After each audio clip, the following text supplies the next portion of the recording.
Hey, we're not throwing us for here, and today we're going to continue on some more Crash Bash for the Sony PlayStation. So, today we're going to do some Jungle Bash. And without much to explain here, this is probably one of my favorite types in the entire game.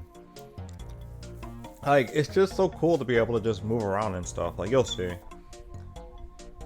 So here, as you can see, we actually have more room to actually move around as opposed to just being locked to like specific corridors. It's kind of like what the polar minigame, except here we actually have some real movement around here. Not like it'll matter to me because I'm still locked in the D-pad, but basically we're gonna be throwing crates at each other as well as spinning. In my case, shooting. So there's two ways. One is by picking up the crates with the circle button, and the other is by hitting them, spinning the freaking. I'm just gonna say spinning for the consistency's sake. Just spinning at them with the square button. There's a little technique that you can do for extra damage with the spin and the crate throw, but I won't get to that until we get to a situation where it calls for. Dang, both Dingo and Tiny are dead. Well, not Dingo and Tiny, Dingo and Coco. That right there. If you hit someone for whatever reason, if you hit someone with a spin, they won't get the actual invincibility, and they'll still be able to get hit. So we can abuse that by throwing the crate at them right afterwards. Oh yeah, you can also jump, which will be necessary for some other parts of this game, but right now, you can actually jump past, jump over the explosions of TNTs. The Nitros you will have to predict when that stuff will land on you, because as you would expect from any Crash game, if you get hit by a normal crate, it'll do some damage. If you get hit by a TNT crate, it'll do some damage. But the one that does the most damage are the Nitros. And yes, you can't pick those up either. So those you just either actively avoid or set off a chain reaction with one of the other crates, just like that. Now TNTs are still able to be picked up with the countdown and everything. It's not like with the actual Crash games where if you just jump on it, nothing happens. You can make stuff happen. It's just don't expect there to be like any extra explosive damage if you set it off via the countdown. It doesn't work that way. And yes, the Wumpa Fruit does help.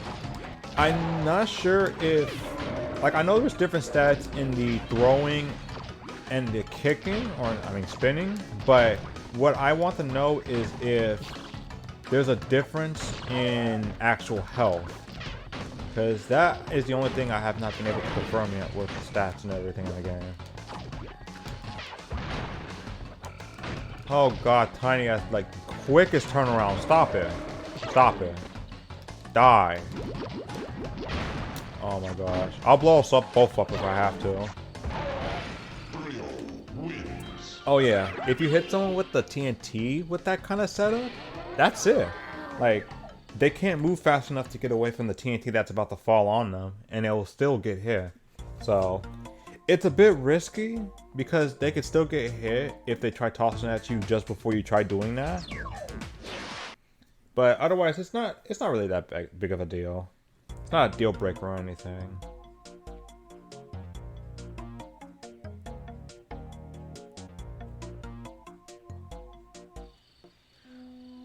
Oh yes, for gem challenges, you do have to beat them within the time limit.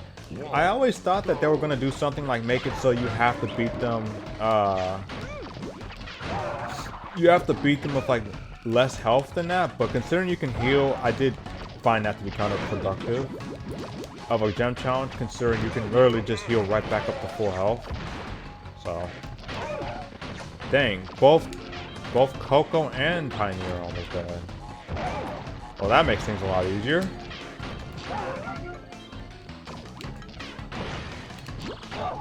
What? I wasn't paying attention to my health.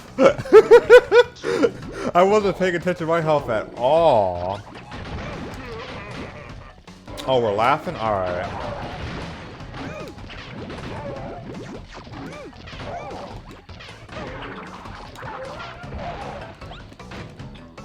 Alright, yes. I wish I could do more taunts like that, but I literally don't have the time to do that. There we go. Now for the crystal challenge, the most interesting of this part. Like I said, this one will keep you on your toes, so. Be on the ready. Dun, dun, dun, dun, dun. I kind of, like, that's the one thing I don't like about emulators though, is just for this specific scenario where they have the catchiest loading screen, but the game loads so quickly I can never hear the full version. Look at that. Beware the idol's wrath. The only thing this means is that, you know that part in the background that we've been looking at in the original, like the original variation of it? Now we're in a variation of it that will start spewing freaking nitros right where we're standing. So, as if it wasn't hazardous enough to be in an area full of nitros like it's Turtle Woods, now you have to actively avoid these freaking nitros just popping up everywhere. While still making sure you get healed up. And just to remind you, nitros have the highest damage output in the entire game. So, if you get hit by these things, expect at least half your health gone. No! Oh. Oh god. And yes, once again, this is one of those things where you still have to beat them within a time limit. Oh god, they're getting faster! Stop! Okay, cool down a little bit. But I definitely need to heal up. Like, oh good lord, alright. Dingo Dow's dead. Like, yo, the idol actually helped me. That's nice. That's actually nice. That was easily the best ending to that. Just the fact that he helped me out with that was very nice. Okay, so with that being said and done, in the next part we'll take care of the boss, Papu Papu, and Papu Pummel.